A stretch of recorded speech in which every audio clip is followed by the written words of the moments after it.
আমাদের জীবনে আমরা অনেক কিছুই পেয়ে থাকি। সেই বিশেষ দিনগুলো স্মরণ করে আমরা চাই আমাদের সেই স্মরণীয় দিনগুলো কিছু একটু ব্যতিক্রম করে সুন্দরভাবে সাজাতে। আসসালামু আলাইকুম বন্ধুরা, সাবিনা লাইফস্টাইল ব্লগ থেকে সবাইকে স্বাগতম জানাই। দেশে এবং দেশের বাহির যে যেখান থেকে আমার ব্লগটি দেখছেন, আশা করি আল্লাহর অশেষ রহমতে ভালোই আছেন। আমরাও ভালো আছি। আর আজকের দিনটাই শুরু করতে যাচ্ছি, আর কিছু কথা বলবো আপনাদের সাথে। আসলে কেন স্মরণীয় দিনটাকে কেন বললাম সেটাই আপনাদের সাথে শেয়ার করব। আর জীবনে আমাদের প্রতিনিয়তই যে কাজগুলো করি সংসারের, এবং কোথা থেকে কোথায় যাই, কি করি না করি, সব কিন্তুই আমি ভিডিওতে শেয়ার করি। আর আশা করি আজকের ব্লগটা আপনাদের কাছে ভালোই লাগবে। তো কন্টিনিউ ভিডিওটা দেখার সাথে সাথে আশা করি সবার কাছেই আশা রাখবো আপনারা অন্তত আমার ভিডিওটা একটু লাইক করে যাবেন, যাতে আরও 5জন দেখার সুযোগ পায়। আর সবাইকে প্রথমেই বলবো, যারাই আমার চ্যানেলে নতুন আসবেন অবশ্যই আমার চ্যানেলটা সাবস্ক্রাইব করে যাবেন। আর নতুন হিসেবে সবার কাছে একটাই অনুরোধ থাকবে, ভালোবেসে একটা মানুষের পাশে থেকে তাকে দেওয়ার জন্য অনুরোধ থাকবে। আর আজকে সকাল থেকেই শুরু করতেছি ব্লগটা। তো সকাল থেকে আজকে আমার ছেলের পছন্দের নাস্তা তৈরি করতেছি, কারণ আজকে তার জন্য খুবই স্পেশাল একটা দিন।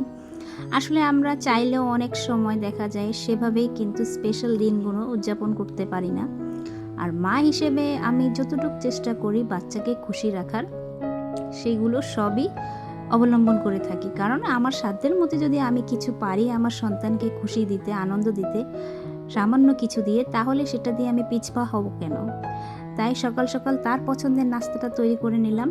তো বন্ধুরা, আজকে কেন এরকম কথাগুলো বলছি হয়তো অনেকের মনে প্রশ্ন জাগবে।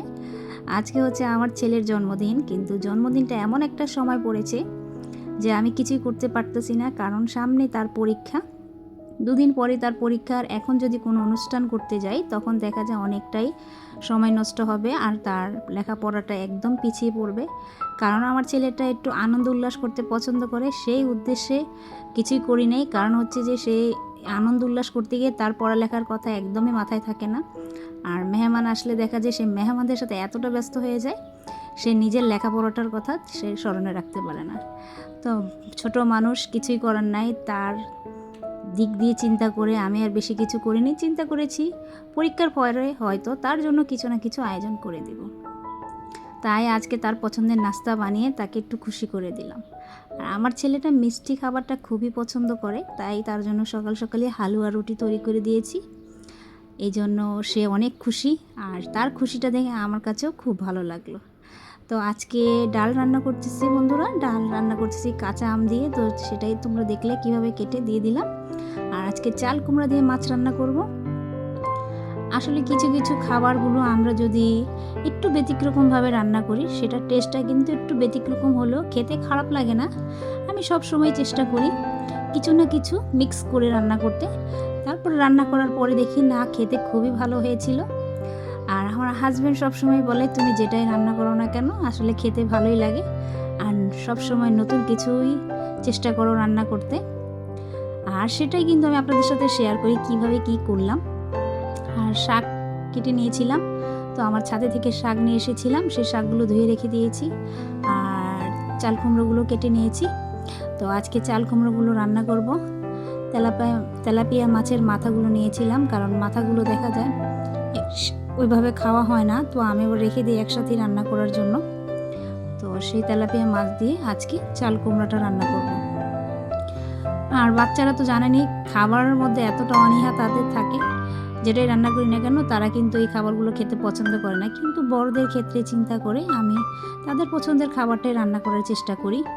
কারণ দেখা যায় আমার শাশুড়ি আবার একটু তরকারি পছন্দ করে, আমার হাজব্যান্ডও তরকারি পছন্দ করে, তো তাদের উদ্দেশ্যেই দেখা যায় আমি একটু তরকারি দিয়ে একটু বেশি করে রান্না করি।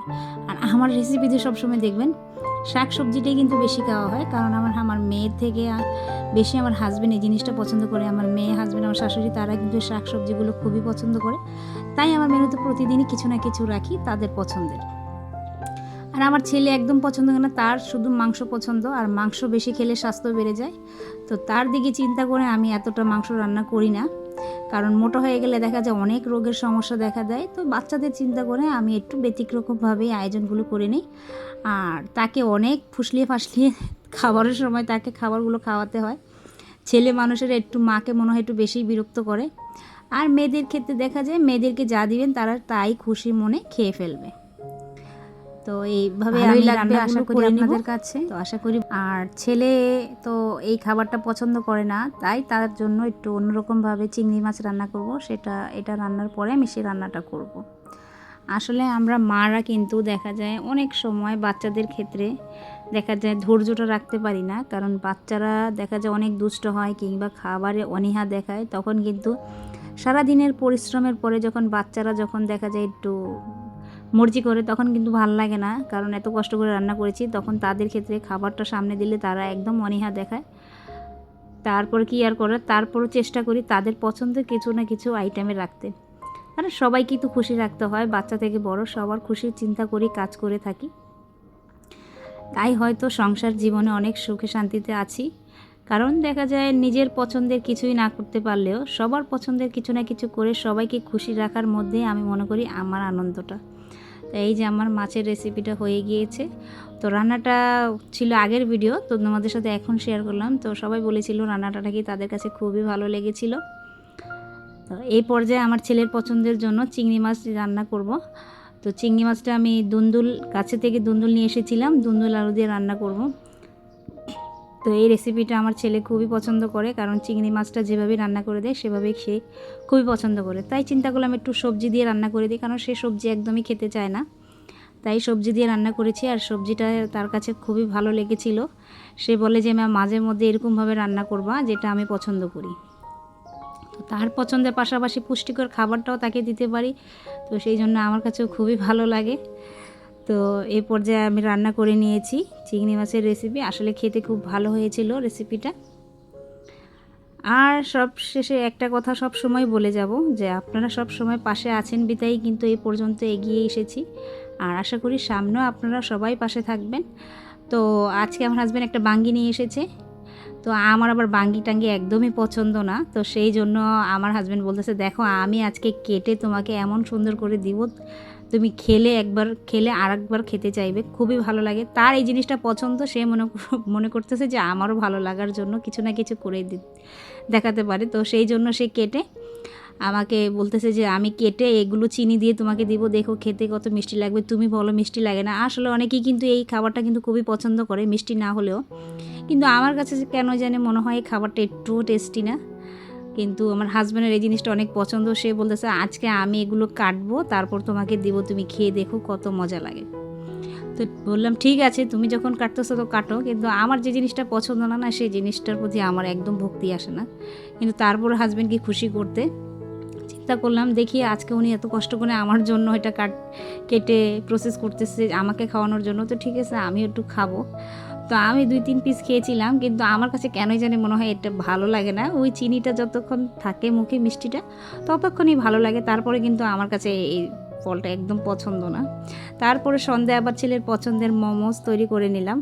আসলে বাচ্চাদেরকে কিছু না কিছু দিয়ে যদি খুশি করা যায় তাহলে মাদের খুবই আনন্দ লাগে, আমার কাছে তো খুবই ভালো লাগে। তো বন্ধুরা আজকে অনেক গল্প করে ফেললাম তোমাদের সাথে। তো আশা করি সবাই পুরো ভিডিওটা জুড়ে ছিলে। আবার সামনে নেক্সট কোনো ভিডিওতে আবার হাজির হয়ে যাব।